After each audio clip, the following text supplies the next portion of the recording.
ஆச்சி மசாலா. எந்த சமையலும் ருசி தேடும் ரகசியம். 20 ரூபாய். ரொம்ப டயர்டா இருக்கு. இயற்கையான டேட்ஸ், பாதாம், பிஸ்தா, கேஷு அண்ட் ஹனி கொண்டு தயாரிக்கப்பட்ட லயன் டேட் நட் பைட்ஸ். சென்னையின் முக்கிய அடையாளங்களாக கூவம் மற்றும் அடையாறு ஆறுகள் உள்ளன. இந்த ஆறுகளை தூய்மைப்படுத்தவும் சுற்றுச்சூழல் ரீதியாக மீட்டெடுக்கவும் திமுக, அதிமுக அரசுகள் முயன்றன. குறிப்பாக கூவம் ஆறு சீரமைப்புக்கு 604.77 கோடி ரூபாய் செலவிடப்பட்டது. அதில் கூவம் ஆற்றிலிருந்து ஆக்கிரமிப்புகள் அகற்றப்பட்டு மறு குடியமர்வு செய்யப்பட்டன. அதேபோல் தடுப்பு வேலிகள் அமைக்கப்பட்டு கரையோரங்களில் மரக்கன்றுகள் நடப்பட்டன. ஆனால் மக்கள், வணிக நிறுவனங்கள் விதிமீறி கழிவுநீர் விடுவதை குடிநீர் வடிகால் வாரியத்தால் தடுக்க முடியவில்லை. நீர்நிலைகளில் குப்பை போடுவதை மாநகராட்சியாலும் தடுக்க முடியவில்லை. இதனால் கூவமாறு தற்போதும் துர்நாற்றம் வீசி வருகிறது. அதேபோல் அடையாறு ஆறு சீரமைப்புக்காக 17,000 கோடி ரூபாய்க்கு திட்ட அறிக்கை தயாரிக்கப்பட்டது.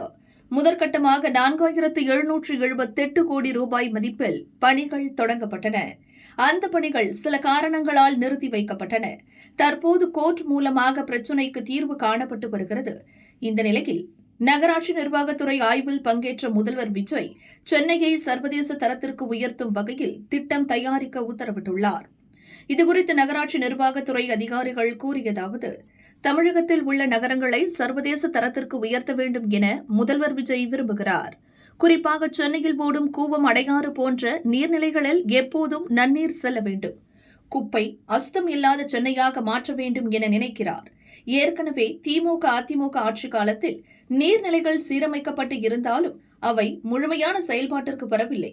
எனவே ஒரு IAS அதிகாரி தலைமையில் கமிட்டி அமைத்து கூவம், அடையாறு ஆற்றில் நன்னீர் செல்லும் வகையிலான சீரமைப்புக்கு செயல் திட்டத்தை தயாரிக்க உத்தரவிட்டுள்ளார். அதற்கான பணிகள் நடந்து வருகின்றன.